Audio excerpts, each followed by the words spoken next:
Hello, welcome to IAC.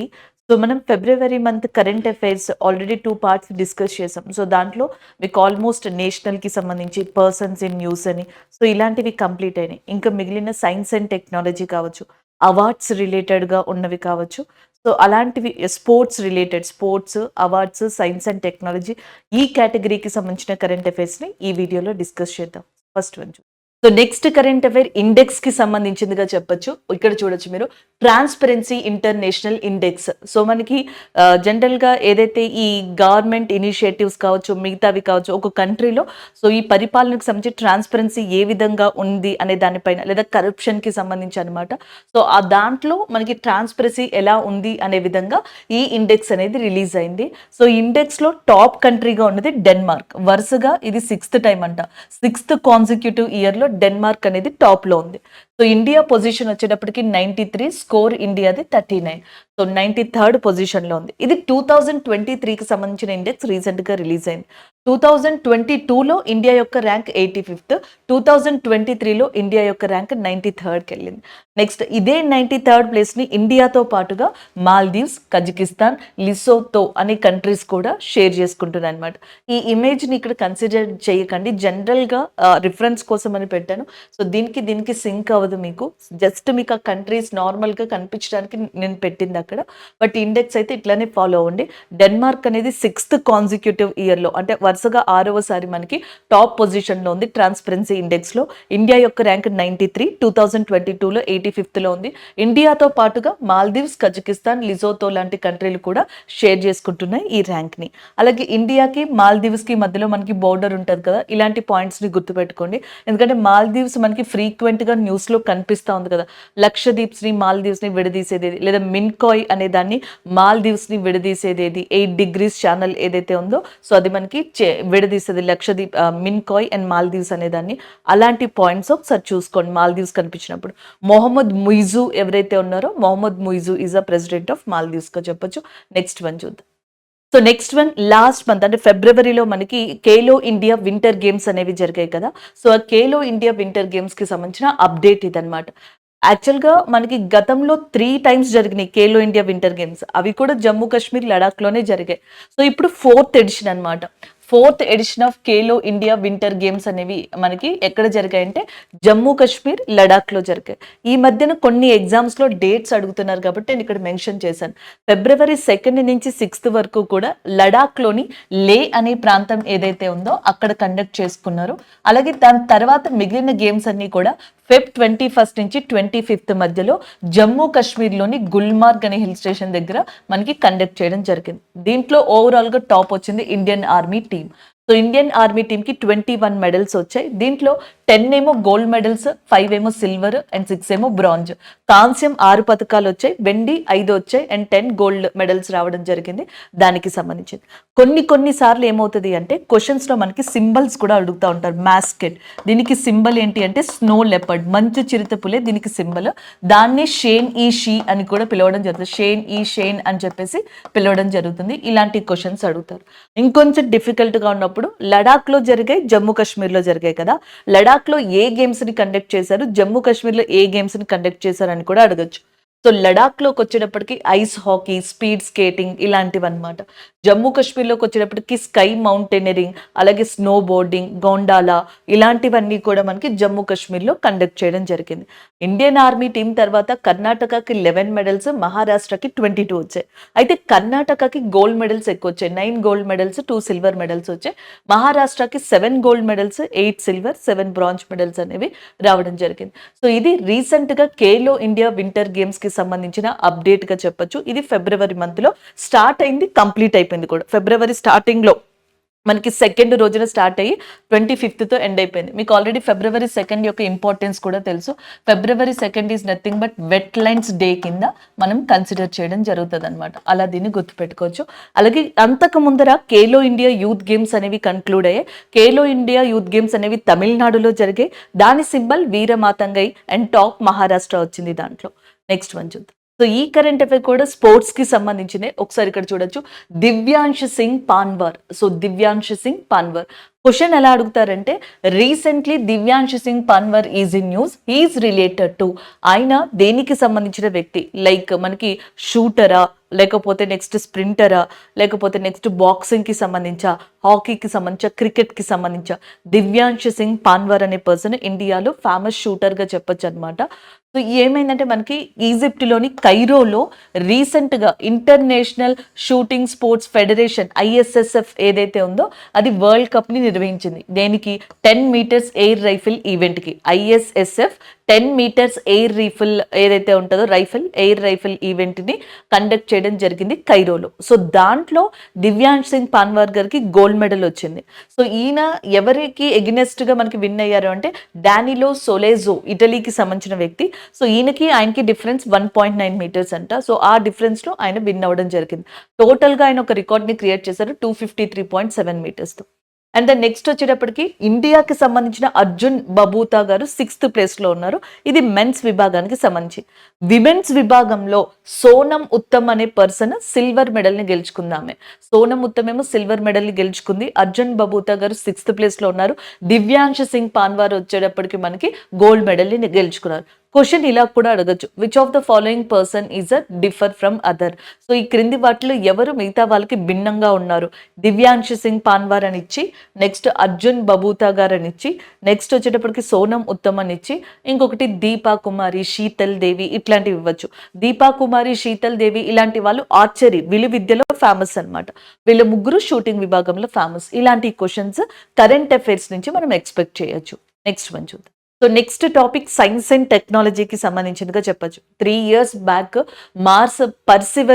Mars మీదకి అంటే అంగారకుడి మీదకి నాసా ఏం చేసింది అంటే పర్సివరెన్స్ అనే ఏదైతే ఒక రోవర్ ఉంటుందో దాన్ని, అలాగే ఇంజెన్యూటీ అనే హెలికాప్టర్ని మనకి లాంచ్ చేసింది అనమాట.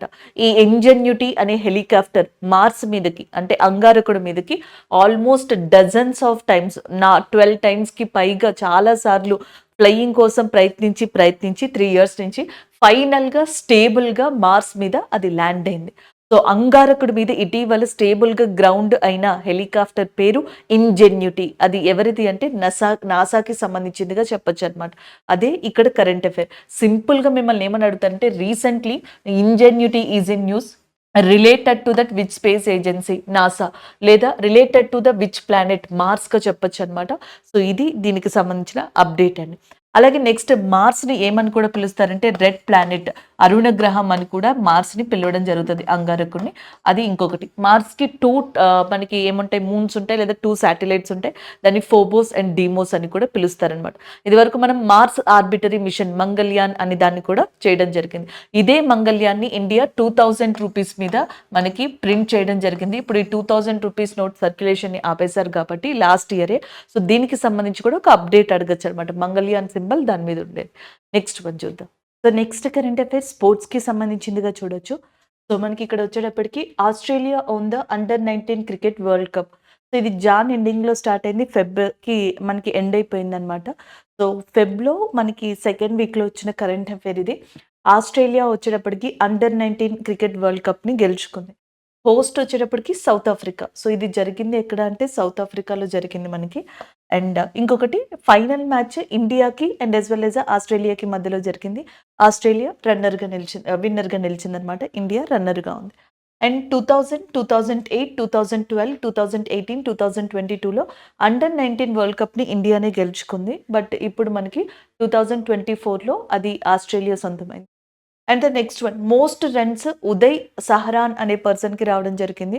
సో మనకి ఇండియన్ క్రికెటర్ ఈయన 397 రన్స్ చేశారు. మోస్ట్ వికెట్స్ తీసింది క్వీన్ మెఫాకా ఇన్ 21 వికెట్స్ తీశారు సౌత్ ఆఫ్రికాకి సంబంధించి. సో ఎవరు విన్ అయ్యారని జనరల్గా అడుగుతారు కదా, ఆస్ట్రేలియా అని చెప్పేసి గుర్తుపెట్టుకోండి. నెక్స్ట్ వన్ చూద్దాం. సో నెక్స్ట్ కరెంట్ అఫైర్ ఫిబ్రవరి మంత్లో దాదాసాహెబ్ ఫాల్కే ఇంటర్నేషనల్ ఫిలిం అవార్డ్స్ని ప్రకటించడం జరిగింది. దానికి సంబంధించిన కరెంట్ అఫైర్ ఇది. So Dadasaheb Phalke international film festival awards 2024. So దీంట్లో బెస్ట్ ఫిలిం వచ్చేటప్పటికి జవాన్ అండ్ బెస్ట్ హీరో లేదా actor Shahrukh Khan, best actress Rani Mukherjee. So వీళ్ళు ముగ్గురి గుర్తుపెట్టుకోండి. నెక్స్ట్ బెస్ట్ డైరెక్టర్ యానిమల్ మూవీకి గాను సందీప్ రెడ్డి వంగా గారికి రావడం జరిగింది. Critics best film 12th failed. Best డైరెక్టర్గా అట్లీ కుమార్ జవాన్ మూవీ డైరెక్టర్ ఉన్నారు కదా, ఆయనకి రావడం జరిగింది. అండ్ నెక్స్ట్ ఇది వచ్చేటప్పటికి బెస్ట్ క్రిటిక్ డైరెక్టర్ అండి. సో క్రిటిక్ కేటగిరీలో మనకి వచ్చిందనమాట ఈ అవార్డు అనేది. బెస్ట్ డైరెక్టర్‌గా అయితే సందీప్ రెడ్డి వంగా గారే, క్రిటిక్స్ బెస్ట్ డైరెక్టర్‌గా అట్లీ కుమార్ గారు. హోక్రిటిక్ బెస్ట్ యాక్టర్ కేటగిరీలో విక్కీ కౌశల్ గారికి 'శామ్ బహదూర్' మూవీ తీశారు కదా! దానికి సంబంధించి వచ్చింది. బెస్ట్ వెబ్ సిరీస్ 'ఫేక్స్' అనమాట. Best international film 'Oppenheimer'. 'Oppenheimer' అనే దానికి మనకి ఏదైతే ఏమంటారు ఇంటర్నేషనల్ ఫిలిం కింద అవార్డు రావడం జరిగింది. Best web series fakes. Best film వచ్చేటప్పటికి మనకి 'జవాన్', యాక్టర్ షారుఖ్ ఖాన్, యాక్ట్రెస్ రాణి ముఖర్జీ గారికి రావడం జరిగింది. ఇంకా డిఫరెంట్ కేటగిరీస్‌లో డిఫరెంట్ పర్సన్స్‌కి అవార్డ్స్ అనేవి వచ్చాయి. బట్ జనరల్‌గా ఇవి గుర్తుపెట్టుకోండి మనకి 2024కి సంబంధించి. అండ్ నెక్స్ట్ వన్ చూద్దాం. సో నెక్స్ట్ కరెంట్ అఫైర్ కూడా అవార్డ్స్‌కి సంబంధించిందే, భారత్ రత్న. సో భారతరత్న టోటల్‌గా 5గురికి ప్రకటించారు. Bihar former chief minister Karpoori Thakur గారు, ఎల్‌కే అద్వానీ గారు, చౌదరి చరణ్ సింగ్ గారు, పివి నరసింహారావు గారు, ఎంఎస్ స్వామినాథన్ గారు. ఫాదర్ ఆఫ్ ఇండియన్ గ్రీన్ రివల్యూషన్‌గా చెప్పొచ్చు. అండ్ ఇప్పటి వరకు భారతరత్నాన్ని ప్రకటించుకుంటూ వచ్చారు కదా 1954 నుంచి. అయితే ఈసారి ఎల్‌కే అద్వానీ గారికి ప్రకటించిన తర్వాత 50 మందికి కంప్లీట్ చేశారు. అంటే 50th పర్సన్ భారతరత్నాన్ని ప్రకటించిన వాళ్ళకి నెంబర్‌గా ఈయన్ని చెప్పొచ్చనమాట 50th పర్సన్‌గా. ఇకపోతే 1954లో ఫస్ట్ టైం భారత్ రత్నని ఇంట్రడ్యూస్ చేశారు. అప్పుడు మనకి సర్వేపల్లి రాధాకృష్ణ గారు, రాజగోపాలాచారి గారు, సివి రామన్ గారికి అవార్డు ఇచ్చారనమాట. అండ్ మనకి భారత్ రత్న అవార్డు చూడడానికి ఇట్లా కనిపిస్తది. పామ్ లీవ్ ఏదైతే ఉంటదో అలాగా. సో దీని యొక్క లెంత్ వచ్చేటప్పటికి 5.8 ఇంచెస్ ఉంటది. అండ్ నెక్స్ట్ విడ్త్ వచ్చేటప్పటికి 4.7, థిక్‌నెస్ వచ్చేటప్పటికి 3.1 ఉంటది. సత్యమేవ జయతే అనేది కూడా మనకి జనరల్‌గా ఈ భారత్ రత్నకి సంబంధించిన దాంట్లో కనిపిస్తా ఉంటది. అండ్ నెక్స్ట్ అంబేద్కర్ గారికి 1990లో ఈ భారత్ రత్న అవార్డు అనేది ఇచ్చారు. కొంతమంది ప్రముఖుల్ని చూద్దాం. దీంట్లో అంబేద్కర్ గారు ఆయనకి 1990లో ఇచ్చారు. 1990 సేమ్ ఇయర్‌లోనే నెల్సన్ మండేలా గారికి కూడా నల్లజాతి సూర్యుడు అని చెప్పేసి అంటారు. నెల్సన్ మండేలా గారికి కూడా అదే ఇయర్‌లో భారత రత్న ఇవ్వడం జరిగింది. ఖాన్ అబ్దుల్ గఫర్ ఖాన్ భారత రత్నాన్ని అందుకున్న మొట్టమొదటి విదేశీయుడు. 1987లో ఆయనకి భారత రత్నాన్ని ఇవ్వడం జరిగింది. సచిన్ టెండూల్కర్ గారికి 2014లో భారత రత్నాన్ని అందజేశారు. భారత రత్నాన్ని అందుకున్న వాళ్ళు చాలా చిన్న వయసు, అంటే మనకి యంగెస్ట్ అవార్డీ ఫర్ ద భారత రత్నగా సచిన్ టెండూల్కర్ గారిని చెప్పొచ్చనమాట. సో ఇవి భారత రత్నకి సంబంధించిన ఇంపార్టెంట్ ఇన్ఫర్మేషన్. ఈ ఇంపార్టెంట్‌గా ఇవి గుర్తుపెట్టుకోండి. నెక్స్ట్ వన్ చూద్దాం. సో ఇక్కడ కరెంట్ అఫైర్ అనేది మనకి అగైన్ సైన్స్ అండ్ టెక్నాలజీ రిలేటెడ్‌గా చూడొచ్చు.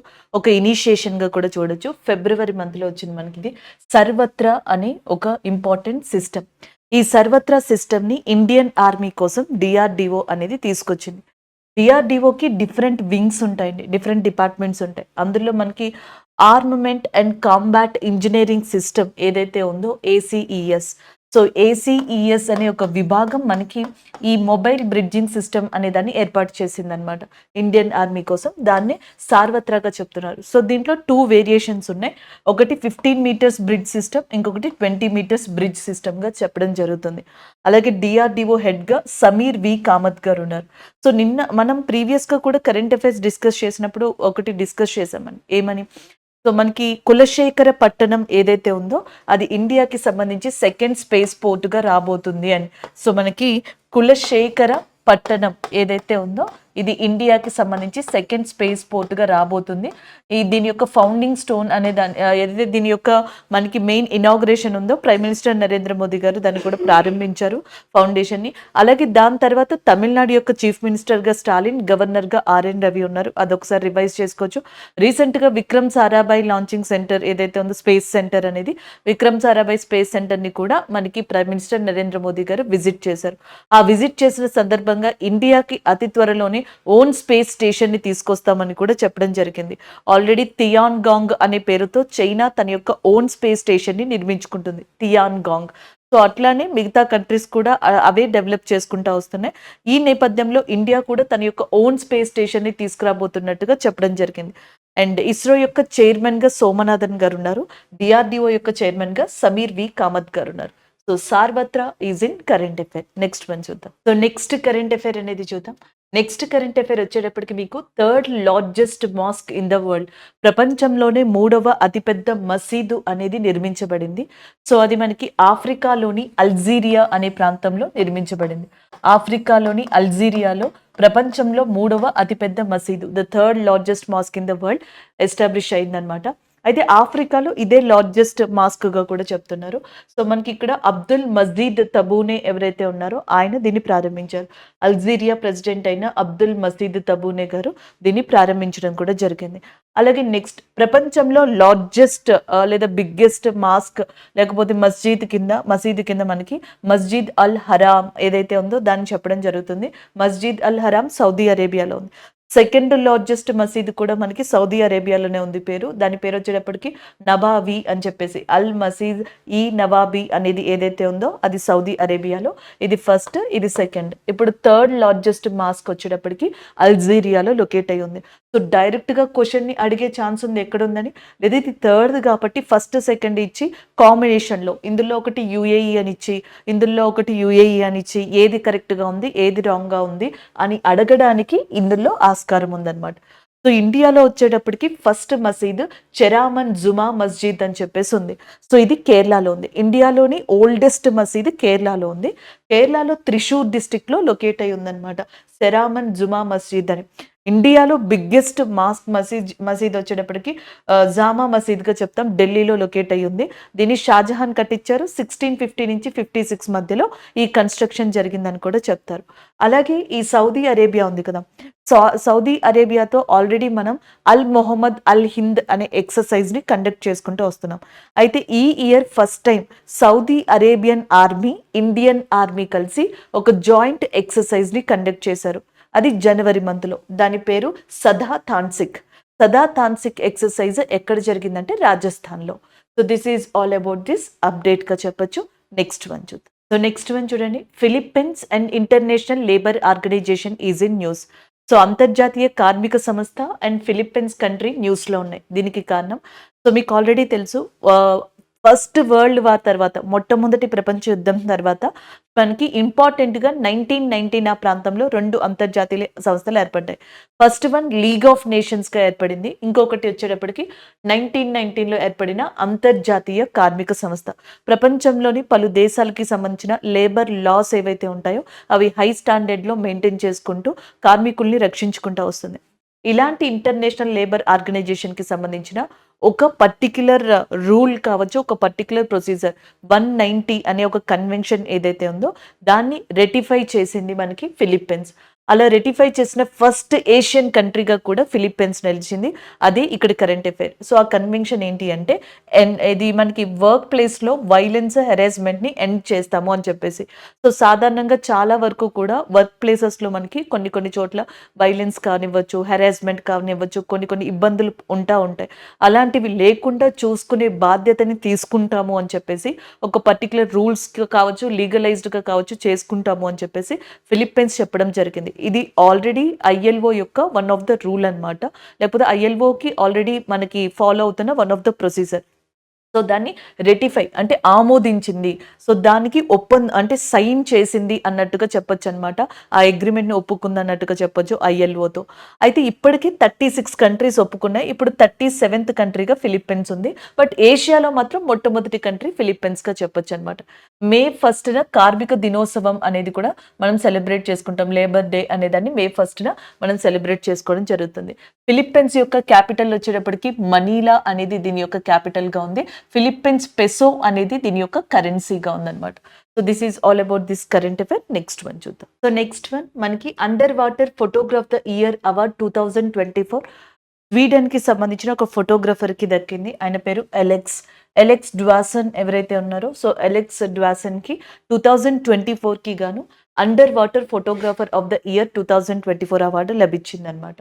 సో నెక్స్ట్ దేనికంటే వేల్ బోన్స్. సో ఒక వేల్కి సంబంధించి స్కెలిటన్ ఏదైతే ఉంటుందో దాన్ని ఒక డైవ్ చేస్తున్న పర్సన్, మనకి గ్రీన్లాండ్ దగ్గర ఏదైతే సీ వాటర్ ఉందో అక్కడ ఒక పర్సన్ డైవ్ చేసినప్పుడు ఈ వేల్కి సంబంధించిన స్కెలిటన్ ఒకటి క్యారీ చేస్తున్నట్టుగా ఈ ఇమేజ్ ఏదైతే ఉంటుందో, ఈ కైండ్ ఆఫ్ ఏదైతే ఉంటుందో సో దాన్ని పిక్చర్ రూపంలో మనకి ఇవ్వడం జరిగిందనమాట. సో దానికి గాను under water photographer of the year 2024 అవార్డ్ని అలెక్స్ గారు, స్వీడిష్ ఫోటోగ్రాఫర్, ఆయన అందుకోవడం జరిగింది. సో దానికి సంబంధించిన కరెంట్ అఫైర్ అప్డేట్ ఇది ఫిబ్రవరి మంత్కి సంబంధించి. నెక్స్ట్ వన్ చూద్దాం. So next current affair award రిలేటెడ్గా చెప్పచ్చు. జ్ఞానపీఠ అవార్డ్ భారతదేశం యొక్క సాహిత్యంలోనే మనకి హైయెస్ట్ అవార్డుగా దీన్ని చెప్పొచ్చు. India's highest literature award is Jnanpith award. 58th Jnanpith award 2023కి సంబంధించి ఇద్దరికి ఇచ్చారనమాట. ఒకళ్ళు సాంస్క్రిట్‌కి సంబంధించిన రైటర్, ఇంకొకళ్ళు ఉర్దూ రైటర్. సాంస్క్రిట్‌కి సంబంధించి జగద్గురు రామభద్రాచార్య గారు అండ్ ఉర్దూ రైటర్ గుల్జార్ గారు. వీళ్ళిద్దరికీ కూడా 58వ జ్ఞానపీఠ్ అవార్డ్ అనేది రీసెంట్‌గా ఇవ్వడం జరిగింది. జ్ఞానపీఠ్ అవార్డ్ అనే దాన్ని 1961లో ఎస్టాబ్లిష్ చేశారు. బట్ ఫస్ట్ అవార్డ్ అనేది 1965లో ప్రకటించడం జరిగింది. మలయాళం రైటర్ అయిన ఎవరైతే శంకర్ కురూప్ ఉన్నారో ఆయనకి ఫస్ట్ అవార్డు అనేది ఇవ్వడం జరిగింది. ఈ అవార్డు ఎవరికైతే ఇస్తారో వాళ్ళకి 11 lakhs క్యాష్ ప్రైజ్ అనేది ఇస్తారు, 11 లక్షలు. దాంతో పాటుగా ఒక వాగ్దేవి ప్రతిమ, వాగ్దేవి షీల్డ్ని కూడా ఇవ్వడం జరుగుతుందన్నమాట. సో 57th జ్ఞానపీఠ అవార్డుని కోంకణి రచయిత అయిన దామోదర్ మొయిజు గారు అందుకున్నారు. 58th జ్ఞానపీఠ అవార్డుని Gulzar and as well as Jagadguru Rambhadracharya వీళ్ళిద్దరూ కూడా అందుకోవడం జరిగిందనమాట. గుల్జార్ గారు, జగద్గురు రామభద్రాచార్యులు గారు. అండ్ ద నెక్స్ట్ వన్, మనకి ఈ అవార్డు ఎవరికి ఇస్తారంటే ఏ రైటర్స్ అయితే భారతీయ అధికార భాషలు, ఇండియన్ అఫీషియల్ లాంగ్వేజెస్ 22 ఏవైతే 8th షెడ్యూల్లో మెన్షన్ చేస్తున్నాయో సో వాటిలో రచనలు చేసిన వాళ్ళకి మాత్రమే ఈ అవార్డుని ఇవ్వడం జరుగుతుందన్నమాట. ది బెస్ట్ తీసి ఈసారి వీళ్ళిద్దరికీ వచ్చింది. ఫెబ్ మంత్లో అది అనౌన్స్ చేశారు. నెక్స్ట్ వన్ చూద్దాం. సో నెక్స్ట్ కరెంట్ అఫైర్ ఇక్కడ మనం చూడొచ్చు. ఇది సైన్స్ అండ్ టెక్నాలజీలో ఒక అప్డేట్గా మీరు గుర్తుపెట్టుకోవచ్చు. ఎలన్ మస్క్ కి సంబంధించిన న్యూరాలింక్ అనేది ఏదైతే ఉందో ఒక కాన్సెప్ట్. సో అది మనకి ఏమంటారు ప్రాక్టికల్గా తీసుకురావడం స్టార్ట్ చేశారనమాట. ఎలన్ మస్క్ న్యూట్రో టెక్నాలజీ అనే కంపెనీలో కోఫౌండర్గా ఉన్నారు. సో వాళ్ళు ఒక న్యూరాలింక్ అనే కాన్సెప్ట్ని తీసుకొచ్చారు. ఈ కాన్సెప్ట్ ద్వారా మనకి కంప్యూటర్ అండ్ హ్యూమన్ బ్రెయిన్ రెండింటిని ఇంటర్ఫేస్ చేస్తారు. దీనికోసం హ్యూమన్ యొక్క బ్రెయిన్లో ఒక న్యూరాలింక్ అనే చిప్ని ఇంట్రడ్యూస్ చేయడం జరుగుతుందన్నమాట. First brain chip. సో సక్సెస్ఫుల్గా హ్యూమన్కి ఇంప్లిమెంట్ చేశారు. సో వాళ్ళు ఇప్పుడు ఏమంటారు నెమ్మదిగా కోలుకోవడం జరుగుతుంది అండ్ రెస్పాండ్ అనేది ఇవ్వడం జరుగుతుందని కూడా చెప్పడం జరుగుతుంది. సో ఇది దానికి సంబంధించిన అప్డేట్గా చెప్పొచ్చు అనమాట. సో దీన్ని బ్రెయిన్ కంప్యూటర్ ఇంటర్ఫేసెస్ సిస్టమ్ అని కూడా పిలవచ్చు. అలాగే ఈ మధ్యన మనకి చాట్ జీపీటీ ఏదైతే పాపులర్గా వచ్చిందో సో దానికి కాంపిటీషన్గా ఆర్టిఫిషియల్ ఇంటెలిజెన్స్ టూల్ని ఎలన్ మస్క్ తీసుకొచ్చారు. దాని పేరు గ్రూక్. అలాగే మైక్రోసాఫ్ట్ ఒకప్పుడు మనకి బింగ్ చాట్ అని చెప్పేసి తీసుకొచ్చింది అండ్ ఆర్టిఫిషియల్ ఇంటెలిజెన్సీ టూల్ని చాట్ జీపీటీ లాగా ఆ బింగ్ చాట్ని కో పైలట్గా నేమ్ని చేంజ్ చేశారు. సో ఈ అప్డేట్స్ అనేవి చూసుకుంటూ ఉండాలండి సైన్స్ అండ్ టెక్నాలజీకి సంబంధించి. సో న్యూరాలింక్ అనేది ఎలన్ మస్క్కి సంబంధించిన ఆయన కో ఫౌండర్గా ఉన్న న్యూట్రో టెక్నాలజీ కంపెనీకి సంబంధించిన అప్డేట్గా కూడా చెప్పొచ్చు. నెక్స్ట్ వన్ చూద్దాం. సో నెక్స్ట్ కరెంట్ అఫైర్ చూడండి. రీసెంట్గా Booking.com అనేది ఒక యాన్యువల్ రిపోర్ట్ అనేది ఇవ్వడం జరిగింది. అండ్ దాంట్లో ఇండియాకి సంబంధించి ఈ ట్రావెలర్స్ కావచ్చు, ఈ ట్రావెలింగ్కి సంబంధించిన the best most welcoming region of ఇండియాకి సంబంధించి అవార్డ్స్ని ప్రకటించింది. దీంట్లో హిమాచల్ ప్రదేశ్ అనేది ఫస్ట్ పొజిషన్లో ఉంది. Himachal Pradesh has been leading state as the most welcoming region of India 2024. So Himachal Pradesh ఏమో ఫస్ట్ ప్లేస్, సెకండ్ ప్లేస్ వచ్చేటప్పటికి గోవా ఉంది అండ్ థర్డ్ ప్లేస్ వచ్చేటప్పటికి కేరళ అండ్ ఫోర్త్ ప్లేస్ వచ్చేటప్పటికి రాజస్థాన్ అండ్ ఫిఫ్త్ ప్లేస్ అనేది ఉత్తరాఖండ్ ఉంది. అదే 2022లో 23లో చూస్తే కనుక అండ్ మనకి హిమాచల్ ప్రదేశ్ ఈసారి ఉంది కదా, లాస్ట్ టైం పుదుచ్చేరి అనేది ఉంది, Kerala and Rajasthan, Goa and Himachal Pradesh fifth ప్లేస్లో ఉంది. 2023లోనేమో హిమాచల్ ప్రదేశ్ ఫిఫ్త్ ప్లేస్లో ఉంది. అదే హిమాచల్ ప్రదేశ్ ఇప్పుడు ఫస్ట్ ప్లేస్కి వచ్చిందనమాట most welcoming reason in India కింద. సుఖ్వీందర్ సింగ్ సుక్కు ఎవరైతే ఉన్నారో ఆయన ప్రజెంట్ మనకి చీఫ్ మినిస్టర్ ఆఫ్ హిమాచల్ ప్రదేశ్గా ఉన్నారు. శివ ప్రతాప్ శుక్లా గారు ఎవరైతే ఉన్నారో ఆయన హిమాచల్ ప్రదేశ్ యొక్క గవర్నర్గా ఉన్నారు. శివ ప్రతాప్ శుక్లా గారు. సుఖ్వీందర్ సింగ్ సుక్కు గారు వచ్చేటప్పటికి హిమాచల్ ప్రదేశ్ యొక్క చీఫ్ మినిస్టర్గా ఉండడం జరిగిందనమాట. అండ్ హిమాచల్ ప్రదేశ్లో కులు, మనాలి, షిమ్లా సో ఇలాంటి Kangra different kind of places అనేవి లొకేట్ అయి ఉన్నాయి. అటల్ టన్నెల్ అనేది కూడా హిమాచల్ ప్రదేశ్లోనే ఉంది. హిమాచల్ ప్రదేశ్ యొక్క స్టేట్ యానిమల్ మంచు చిరుతపులి, స్నో లెపర్డ్గా చెప్పొచ్చు అనమాట. ఇక్కడ షిప్కిలా పాస్ అనేది ఇంపార్టెంట్గా కూడా చెప్పడం జరుగుతుంది. అలాగే నెక్స్ట్ గోవా యొక్క చీఫ్ మినిస్టర్గా ప్రమోద్ సావంత్ అండ్ గవర్నర్గా శ్రీధరన్ పిల్లై ఉన్నారు. శ్రీధరన్ పిల్లై రీసెంట్గా ఒక బుక్ కూడా రాశారు. సో March 1st అది రిలీజ్ అయిందనమాట. February 29th అది రిలీజ్ అయింది. సో అది వచ్చేటప్పటికి మనకి బేసిక్ స్ట్రక్చర్ ఆఫ్ రిపబ్లిక్ అని చెప్పేసి ఒక బుక్ని రాయడం జరిగింది. కేశవానంద భారతి కేసుకి సంబంధించి ఆయన బుక్ని రాశారు, శ్రీధరన్ పిల్లై గారు. ఇదే గోవాకి సంబంధించిన దామోదర్ మొయిజు గారికి కొంకణ్ రచయిత 57th జ్ఞానపీఠ్ అవార్డు అనేది వచ్చింది. కేరళ యొక్క చీఫ్ మినిస్టర్ గా విజయన్, కేరళ యొక్క గవర్నర్ గా మొహమ్మద్ అరీఫ్ ఖాన్ గారు ఉన్నారు. సో కేరళకి సంబంధించిన కొచ్చిన్ షిప్ యార్డ్ లిమిటెడ్ అనేది రీసెంట్ గా న్యూస్ లో ఉంది. అలాగే కేరళకి సంబంధించి ఏదైతే కుజికోడ్ అనే ప్రదేశం ఉందో అది క్రియేటివ్ సిటీస్ నెట్వర్క్ లో స్థానాన్ని సంపాదించుకుంది. నెక్స్ట్ రాజస్థాన్, జైపూర్ ని పింక్ సిటీ అని చెప్పేసి అంటారు. అక్కడ ఇంటర్నేషనల్ లిటరేచర్ ఫెస్టివల్ అనేది ఎవ్రీ ఇయర్ జరుగుతుంది. సో ఇదే రాజస్థాన్ కి చీఫ్ మినిస్టర్ గా భజన్ లాల్ శర్మ గారు రావడం జరిగింది. And the next one Uttarakhand. So Uttarakhand chief minister గా పుష్కర్ సింగ్ ధామి ఉన్నారు. రీసెంట్ గా 4 ధామ్ ఏదైతే ఉందో అది మనకి న్యూస్ లోకి రావడం జరిగింది ఉత్తరాఖండ్ కి సంబంధించి. సో ఇలా ఇవన్నీ అప్డేట్స్ అండి. ఇది హిమాచల్ ప్రదేశ్ అండ్ టూరిజం కి సంబంధించిన ఇంపార్టెంట్ ఇన్ఫర్మేషన్ గా చెప్పొచ్చు. నెక్స్ట్ వన్ చూద్దాం. సో నెక్స్ట్ ఒక ఇనిషియేషన్ కి సంబంధించి ప్రపంచంలో మొట్టమొదటి ఫ్లయింగ్ టాక్సీ అనే సిస్టమ్ ని మనకి తీసుకురాబోతున్నారు, ఇంట్రడ్యూస్ చేయబోతున్నారు దుబాయ్ కేంద్రంగా ప్రపంచంలోనే మొట్టమొదటి ఎయిర్ టాక్సీ సర్వీస్ అనేది ప్రారంభించబోతున్నారు. 161 కిలోమీటర్స్ స్పీడ్ తో ఇది జనరల్ గా ఈ డిస్టెన్స్ ని కవర్ చేస్తుంది, అంటే 161 కిలోమీటర్స్ డిస్టెన్స్ ని. సో అలాంటి ఒక సర్వీస్ ని ప్రపంచంలో ఫస్ట్ టైం మనకి దుబాయ్లో తీసుకురాబోతున్నారు. ఇది డైరెక్ట్ క్వశ్చన్ రావచ్చండి. మామూలుగా దీంట్లో ఇంకా అప్డేట్స్ అంటూ ఏం లేవు.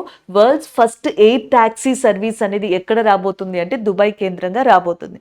సో ఆల్రెడీ మనం అబుదాబి, యుఏఈ, సౌదీ అరేబియా లాంటి వాటి గురించి అప్డేట్స్ చెప్పుకున్నాం. ఇదే కరెంట్ అఫైర్స్లో చాలా చోట్ల దానికి సంబంధించిన ఎక్సర్సైజెస్ని కూడా నేను కవర్ చేశాను కాబట్టి జస్ట్ దీన్ని ఇలా గుర్తుపెట్టుకోండి, సరిపోతుంది. Next one. So next current affairs sports కి సంబంధించిందిగా చెప్పొచ్చు అనమాట. సుమిత్ నగల్ మనకి చెన్నైలో, అంటే తమిళనాడులోని చెన్నై లేదా మద్రాసులో మెన్స్ సింగిల్ టైటిల్ అనేది ఏదైతే ఉందో మనకి టెన్నిస్ కి సంబంధించి, సో దాన్ని గెలుచుకోవడం జరిగింది సుమిత్ నగల్ గారు. తమిళనాడులోని చెన్నైలో మనకి ఏమంటారు టెన్నిస్ కి సంబంధించిన ఓపెన్ 2024 అనే ఒక కాంపిటీషన్ జరిగింది. సో దాంట్లో మెన్స్ విభాగంలో మెన్స్ సింగిల్ టైటిల్ ని సుమిత్ నగల్ గెలుచుకుంటే, డబుల్స్ విభాగంలో మనకి రామ్ కుమార్ రామ్నాథన్ గారు, సాకేత్ మయోనేని గారు గెలుచుకున్నారనమాట. ఇది ఇండియన్ డబుల్ టీమే. సో డబుల్స్ లో వచ్చేటప్పటికి వీళ్ళు, మెన్స్ సింగిల్ లో వచ్చేటప్పటికి సుమిత్ నగల్ గారు చెన్నై ఓపెన్ 2024 అనే దాన్ని గెలుచుకోవడం జరిగింది. సో ఇది 4th ఎడిషన్ అనమాట. 5th to 11th ఫిబ్రవరి మధ్యలో ఈ గేమ్ ని కండక్ట్ చేయడం జరిగింది. సో నెక్స్ట్ వన్ చూద్దాం. సో చంద్రుడి యొక్క దక్షిణ ధ్రువం మీద ల్యాండ్ అయిన ఫస్ట్ కంట్రీగా ఇండియా రికార్డ్ ని క్రియేట్ చేసింది. India created record, that is the first country in the world which landed, ఏమంటారు, సాఫ్ట్ ల్యాండింగ్ అనేది జరిగింది సౌత్ పోల్ మీద, అండ్ మూన్ యొక్క సౌత్ పోల్ మీద. అయితే సెకండ్ కంట్రీ ఇండియా తర్వాత ఏది అంటే USA become the second country to reach the south pole of moon అనమాట. చంద్రుడి దక్షిణ ధ్రువం మీదకి చేరిన రెండవ దేశంగా అమెరికా ఉంది.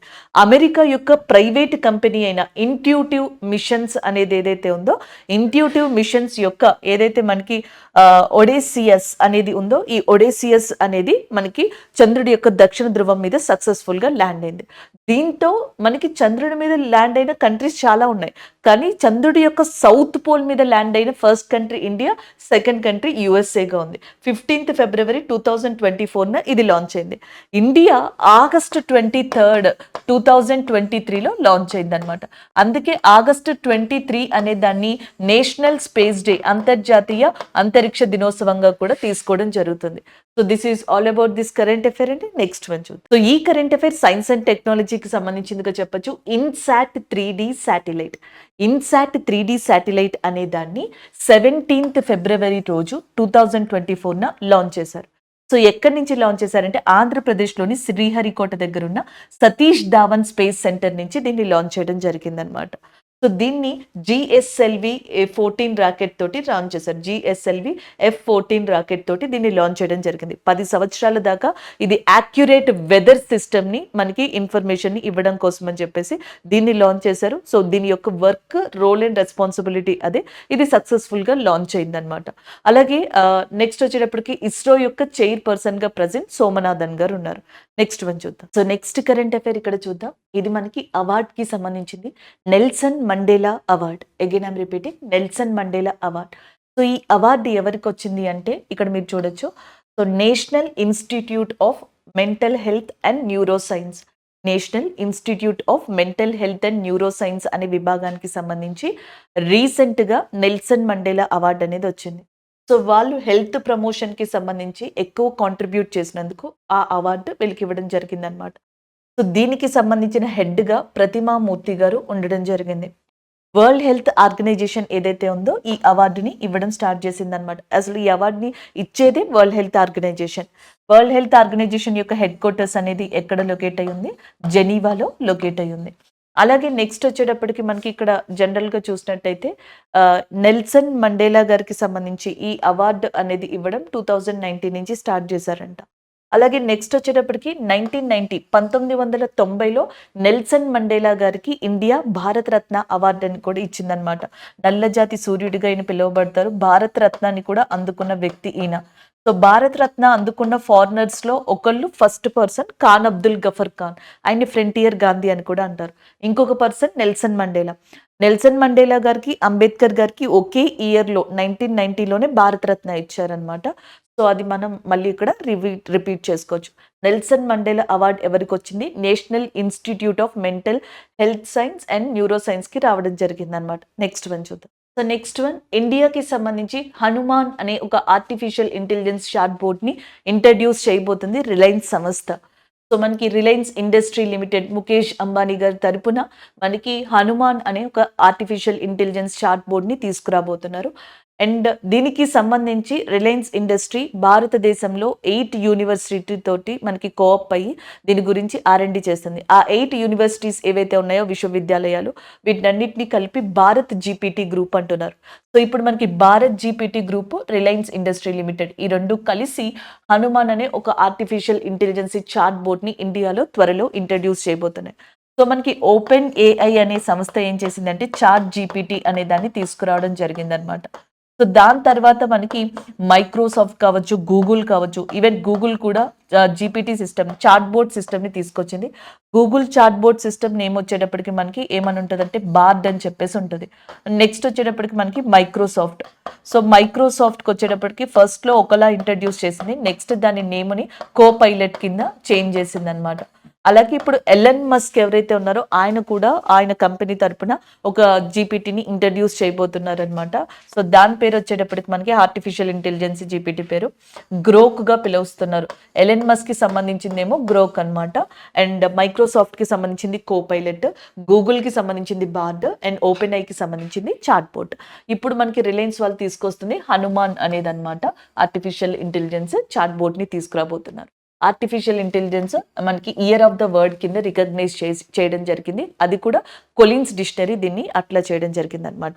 అలాగే ఆర్టిఫిషియల్ ఇంటెలిజెన్స్కి సంబంధించిన గ్లోబల్ పార్ట్నర్ సమిట్ అనేది లాస్ట్ ఇయర్ న్యూఢిల్లీలో కండక్ట్ చేయడం జరిగింది.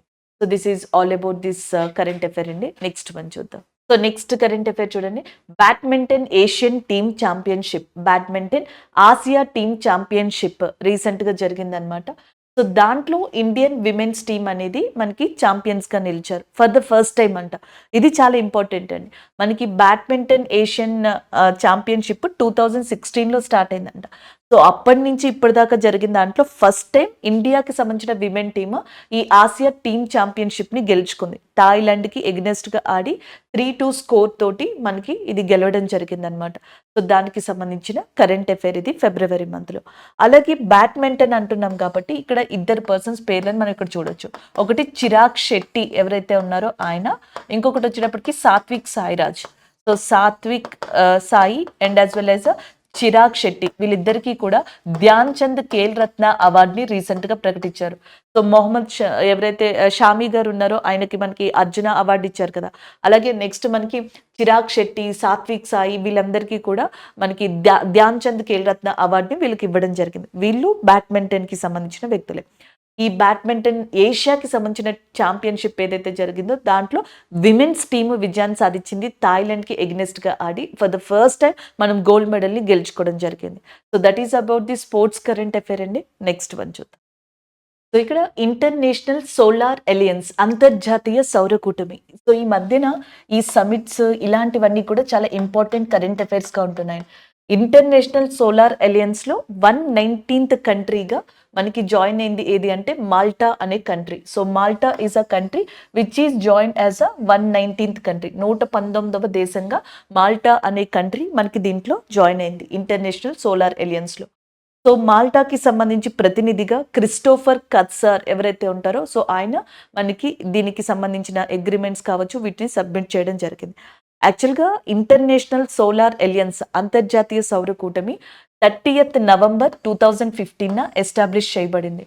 ఫ్రాన్స్ యొక్క సహకారంతో, ఫ్రాన్స్ యొక్క మెయిన్ హెల్ప్ తోటి ఇండియా దీన్ని ఎస్టాబ్లిష్ చేసింది. దీని యొక్క హెడ్ క్వార్టర్స్ హర్యానాలోని గురుగ్రామ్ అనే ప్రదేశంలో ఉంది. హెడ్ క్వార్టర్స్ అక్కడ ఉంది. అండ్ దీనికి సంబంధించిన హెడ్గా ప్రజెంట్ అజయ్ మాథుర్ గారు ఉన్నారనమాట. అయితే ఈ ఇంటర్నేషనల్ సోలార్ ఎలియన్స్లో ఇప్పుడు ప్రస్తుతం 120+ మెంబర్స్ ఉన్నారు. ఇక్కడ 119 అని రాసాం కదా, ఇక్కడ 120+ మెంబర్స్ అంటున్నాం కదా. దీని అర్థం ఏంటి అంటే ఈ 120+లో అంతర్జాతీయ కూటములు కూడా కొన్ని ఉన్నాయి, యునైటెడ్ నేషన్కి సంబంధించినవి ఇట్లా. అయితే ఇందులో చాలా కంట్రీస్ మెంబర్స్గా జాయిన్ అయినాయి, కానీ అంతర్జాతీయ సౌర కూటమి యొక్క ఫ్రేమ్వర్క్ అగ్రిమెంట్ మీద ఇప్పటి వరకు 118 కంట్రీస్ మాత్రమే సంతకం చేశాయి. అలాగా ఇప్పుడు 119th కంట్రీగా ఈ ఫ్రేమ్వర్క్ అగ్రిమెంట్ ఒప్పుకుని ఫుల్ ఫ్లెడ్జ్డ్గా వచ్చిన కంట్రీ ఏది అంటే మాల్టా కంట్రీగా చెప్పొచ్చు. అది దీని అర్థం అనమాట. 118th country international solar alliance framework అగ్రిమెంట్ని యాక్సెప్ట్ చేసింది ఏది అంటే రొమానియా అనమాట. 119th కంట్రీగా మనకి ఇప్పుడు ఏదొచ్చింది అంటే దట్ ఈస్ మాల్టాగా చెప్పొచ్చు. ఇది ఇంటర్నేషనల్ సోలార్ ఎలియన్స్కి సంబంధించిన ఇంపార్టెంట్ ఇన్ఫర్మేషన్. అలాగే నెక్స్ట్ June 21 ఉంది చూసారా, దీనిని మనకి yoga day, international yoga day అని చెప్పేసి పిలవచ్చు. నార్థర్న్ హెమిస్పియర్లో లాంగెస్ట్ డే అని కూడా పిలవచ్చు. ఉత్తరార్ధ గోళంలో పగటి కాలం అత్యధికంగా కనిపించేది ఈ రోజే. అలాగే ఇంటర్నేషనల్ యోగా డే కూడా మనకి ఇదే రోజున సెలబ్రేట్ చేసుకోవడం జరుగుతుంది అనమాట. ఇది సోలార్కి రిలేటెడ్గా ఉంది కాబట్టి దీన్ని ఇక్కడ మనం మెన్షన్ చేయడం జరుగుతుంది. అంతర్జాతీయ సౌర కూటమిలో ఫిబ్రవరి మంత్లో వచ్చిన మనకి న్యూస్ అప్డేట్ కరెంట్ అఫైర్ ఏంటంటే 119th కంట్రీగా మాల్టా వచ్చింది. అంతకు ముందర 118th కంట్రీగా మనకి that is nothing but Romania వచ్చింది. బిగ్ క్యాట్ అలియన్స్ అనేది మనం ఒకసారి చూసుకోవాలి, బయోఫ్యూయల్ అలియన్స్ అనేది చూసుకోవాలి, అండ్ ఇంటర్నేషనల్ సోలార్ ఎలియన్స్. మీకు కుదిరితే నోట్స్ రాసుకునే వాళ్ళు ఎవరైనా ఉంటే so international solar alliance, big cat alliance, ఇంకొకటి ఏం చెప్పాను బయోఫ్యూయల్ అలియన్స్, ఈ మూడు ఒక చోటే రాసుకోండి. ఎందుకంటే ఇవి ఫ్రీక్వెంట్గా మనకి చాలా ఎగ్జామ్స్లో కనిపిస్తూ ఉన్నాయి. ఇవి మనకి కొంచెం డిఫరెంట్గా ఫ్రేమ్ చేసి అడిగే అవకాశం ఉంది. ఏ కంట్రీ ఉంటుంది, ఏ కంట్రీ లేదు, పాకిస్తాన్ దీంట్లో ఉందా, పాకిస్తాన్ లేదా, డెవలప్డ్ కంట్రీస్, డెవలపింగ్ కంట్రీస్, ఇలాగా వీటిని అడిగే ఛాన్సెస్ ఎక్కువ ఉన్నాయి. ఇలా చూసుకోండి. నెక్స్ట్ కరెంట్ అఫైర్ చూద్దాం. సో నెక్స్ట్ అప్డేట్ వచ్చేటప్పటికి Greece legalised same sex marriage. So రీసెంట్గా మనకి Greece country same sex marriage ఏదైతే ఉంటుందో సో సేమ్ జెండర్ మ్యారేజ్ దానిని యాక్సెప్ట్ చేసింది, లీగలైజ్ చేసింది. అదే కాకుండా ఇప్పటికీ 36 దేశాలు లేదా 36 కంట్రీస్కి పైగా దాదాపుగా దీన్ని లీగలైజ్డ్ చేశాయన్నమాట, same gender same sex marriage అనేది. కాకపోతే ఫస్ట్ క్రిస్టియన్ ఆర్థోడాక్స్ మెజారిటీ కంట్రీగా దీన్ని చెప్పొచ్చు ఇలాంటి దాన్ని యాక్సెప్ట్ చేయడంలో. అండ్ దీనికన్నా ముందర ఎస్తోనియా కంట్రీ, దానికన్నా ముందర Cuba, Andorra, Slovenia, Chile, so ఇండియాకి దగ్గరగా ఉన్న నేపాల్ కంట్రీ కూడా సేమ్ సెక్షువాలిటీ మ్యారేజ్ అనే దాన్ని లీగలైజ్డ్ చేయడం జరిగింది. సో దానికి సంబంధించిన అప్డేట్ అండి ఇది. Next one. సో ఇక్కడ కరెంట్ అఫైర్ వచ్చేటప్పటికి మనకి స్పేస్కి సంబంధించింది, బట్ ఒక రకంగా ఎకానమీ రిలేటెడ్గా కూడా బాగా యూజ్ అవుతుంది. ఫారెన్ డైరెక్ట్ ఇన్వెస్ట్మెంట్, విదేశీ ప్రత్యక్ష పెట్టుబడులు అనమాట. సో ఇండియాలో అన్ని చోట్ల విదేశీ ప్రత్యక్ష పెట్టుబడులు పెట్టడానికి పాసిబిలిటీ ఉండదన్నమాట. సో కొన్నిటికి రిస్ట్రిక్షన్స్ ఉంటాయి, లైక్ డిఫెన్స్, స్పేస్ ఇలాంటివి. సో మనకి స్పేస్లో రీసెంట్గా ఇండియన్ గవర్నమెంట్ 100% FDIస్ని మేము అలౌ చేస్తున్నామని అనౌన్స్ చేసింది. 100% ఏ కంపెనీ అయినా కంప్లీట్గా పెట్టుబడిని పెట్టచ్చు అనమాట. సో అట్లా మనకి స్పేస్కి సంబంధించి అంటే ఈ స్పేస్ లేదా టెక్నాలజీకి సంబంధించి గవర్నమెంట్ ఆఫ్ ఇండియా రీసెంట్గా అనుమతినివ్వడం జరిగింది. లాస్ట్ ఇయర్ అలాగే డిఫెన్స్కి సంబంధించి ఇచ్చిందండి. లాస్ట్ ఇయర్ డిఫెన్స్కి సంబంధించి ఇచ్చినప్పుడు స్వీడిష్ కంపెనీ అయిన శాబ్ అనేది ఫస్ట్ కంపెనీ అనమాట ఇండియాకి సంబంధించి 100% FDIని డిఫెన్స్ సెక్టర్లో పెట్టింది. సో ఇప్పుడు మనకి స్పేస్ని కూడా ఎంకరేజ్ చేసేందుకు అంటే ఈ స్పేస్ ప్రోగ్రామ్స్ అంతరిక్షానికి సంబంధించినవి ఎంకరేజ్ చేసేందుకు విదేశీ పెట్టుబడిని ఆకర్షించేందుకు 100% FDIని కూడా వీళ్ళు అలౌ చేస్తున్నారు. ఈవెన్ ఇన్ఫ్యాక్ట్ చెప్పాలంటే మనకి 11th జనవరిన ఇస్రో ఒక అవార్డుని కూడా అందుకుందనమాట. Indian of the year award దాంట్లో అవుట్ స్టాండింగ్ అచీవ్మెంట్ టీమ్ కేటగిరీలో అవార్డు అందుకుంది. Indian year of the award 2023లో సో మనకి అవుట్ స్టాండింగ్ అచీవ్మెంట్ టీమ్ అవార్డుని అందుకుంది ఇస్రో. లైక్ చంద్రయాన్ 3 సక్సెస్కి సంబంధించి కావచ్చు, దాని తర్వాత చాలా వరకు ఏవైతే శాటిలైట్స్ని లాంచ్ చేసిందో లాస్ట్ ఇయర్ అన్ని సక్సెస్ఫుల్గా ఇస్రో లాంచ్ చేసింది. ఇస్రో యొక్క చైర్పర్సన్గా సోమనాథన్ గారు ఉన్నారు. నెక్స్ట్ వన్ చూద్దాం. ప్రపంచంలోనే మొట్టమొదటి వుడెన్ శాటిలైట్ అనే దాన్ని రీసెంట్‌గా నాసా, జాక్సా సక్సెస్‌ఫుల్‌గా మనకి ప్రయోగించాయన్నమాట. ఆల్రెడీ గతంలోనే అనౌన్స్ చేసాయి. సక్సెస్‌ఫుల్‌గా లాంచ్ చేసి దీన్ని మనకి ప్రయోగించడం జరిగింది. ఈ వుడెన్ శాటిలైట్‌ని మంగోలియా వుడ్‌తో మనకి చేసినట్టుగా మ్యానుఫ్యాక్చర్ చేసినట్టుగా కూడా చెప్తున్నారు. జనరల్‌గా జపాన్ స్పేస్ ఏజెన్సీ నాక్సా కూడా ఆల్మోస్ట్ 2 ఇయర్స్ బ్యాకే దీన్ని అనౌన్స్ చేసాయి. వుడెన్ శాటిలైట్‌ని మేము ప్రయోగించబోతున్నామని. రీసెంట్‌గా దాన్ని లాంచ్ చేసి సక్సెస్‌ఫుల్‌గా అందులో సక్సెస్‌ని కూడా సాధించడం జరిగింది. ఈ వుడెన్ శాటిలైట్ యొక్క యాష్ అనేది మాత్రమే తిరిగి వాతావరణంలోకి రీచ్ అవుతది. అది శాటిలైట్‌గా మళ్ళీ తిరిగి వాతావరణంలోకి రాదు. మనకి ప్రపంచంలో చాలా స్పేస్ ఏజెన్సీస్ లైక్ రాస్కోమ్స్ రష్యాకి సంబంధించినవి కావచ్చు, జపాన్‌కి సంబంధించినవి, యూరోపియన్‌కి సంబంధించినవి, నాసాకి సంబంధించినవి, ఈవెన్ ఇండియాకి సంబంధించినవి, స్పేస్ డెబ్రిస్ వేస్టేజ్ ఉంటది కదా! మనం శాటిలైట్స్‌ని ప్రయోగించేటప్పుడు మిగతా వాటి వల్ల అక్కడ డిస్టర్బెన్స్ అనేది జరుగుతుంది. ఔటర్ ఆర్బిట్ ఆఫ్ ఎర్త్‌కి సంబంధించిన దాని దగ్గర కావచ్చు, స్పేస్ దగ్గర కావచ్చు. అలాగా ఆ స్పేస్ డెబ్రిస్, స్పేస్ వేస్టేజ్ లేకుండా ఉండడానికి ఈ వుడెన్ శాటిలైట్స్ లాంటివి ఒక ఇంపార్టెంట్ థింగ్‌గా చెప్తున్నారు. అండ్ ప్రపంచంలోనే వన్ ఆఫ్ ద ఇంపార్టెంట్ టెలిస్కోప్‌గా హబుల్ టెలిస్కోప్ అనేదాన్ని చెప్తాం. And one of the oldest telescope అని కూడా పిలవచ్చనమాట. ఈ హబుల్ టెలిస్కోప్ అనేది మనకి నాసాకి సంబంధించింది. అయితే రీసెంట్‌గా నాసా హబుల్ టెలిస్కోప్‌తో పాటుగా ఇంకొక టెలిస్కోప్‌ని కూడా ఇంట్రడ్యూస్ చేసింది. దాని పేరు జేమ్స్ వెబ్ టెలిస్కోప్ అని చెప్పేసి అంటాం. James Webb telescope, Hubble telescope 2 కూడా నాసాకి సంబంధించినవిగానే చెప్పొచ్చు. నెక్స్ట్ నెక్స్ట్ ఇక్కడ మీరు జనరల్‌గా చూసినట్టయితే స్వాతి పోర్టల్ అని చెప్పేసి ఉందన్నమాట. ఈ స్వాతి పోర్టల్ వచ్చేటప్పటికి ఎస్పెషల్లీ విమెన్‌కి సంబంధించి సైన్స్ అండ్ టెక్నాలజీలో విమెన్‌కి ఒక ప్రయారిటైజేషన్ ఇవ్వడానికి, లేకపోతే వాళ్ళకంటూ హెల్ప్ చేయడానికి టెక్నాలజికల్‌గా ఈ స్వాతి పోర్టల్ అనే దాన్ని స్టార్ట్ చేశారు. Science for women, technology and innovation పోర్టల్‌గా చెప్పొచ్చు. దీన్ని మనకి ప్రిన్సిపల్ సైంటిఫిక్ అడ్వైజర్ ఎవరైతే ఉన్నారో మనకి, ఆ ప్రిన్సిపల్ సైంటిఫిక్ అడ్వైజర్ అయిన అజయ్ కుమార్ గారు ప్రారంభించారు. ఎవరు ప్రారంభించారు అనేది కూడా ఇంపార్టెంటే. ప్రిన్సిపల్ సైంటిఫిక్ అడ్వైజర్ అయిన మనకి శాస్త్రీయ సలహాదారు, ప్రధాన సలహాదారు ఎవరైతే ఉన్నారో అజయ్ కుమార్ గారు ఈ పోర్టల్‌ని ప్రారంభించడం జరిగింది. దీన్ని ఇండియన్ నేషనల్ సైన్స్ అకాడమీ యొక్క సహాయంతో దీన్ని ఏర్పాటు చేయడం కూడా జరిగిందనమాట. ఫెబ్ 13న మనకి జనరల్‌గా నేషనల్ విమెన్స్ డే అని. ఫెబ్ 13 జాతీయ మహిళా దినోత్సవంగా చెప్తాం. ఫెబ్ 28 వచ్చేటప్పటికి science day, national science day, జాతీయ సైన్స్ దినోత్సవం ఫెబ్ 28. ఫెబ్ 13 నేషనల్ విమెన్స్ డేగా కూడా చెప్తాం. స్వాతి పోర్టల్ అనేది దేనికి సంబంధించింది అంటే మనకి జనరల్‌గా science for women, technology and ఇన్నోవేషన్‌కి సంబంధించిందిగా చెప్పొచ్చు దీన్ని.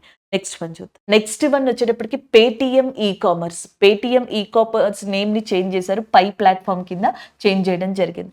పేటీఎం అనేదాన్ని 2017లో స్టార్ట్ చేశారు. హెడ్ క్వార్టర్స్ నోయిడాలో ఉంది. విజయ్ శేఖర్ శర్మ దీనికి ఫౌండర్‌గా ఉన్నారనమాట.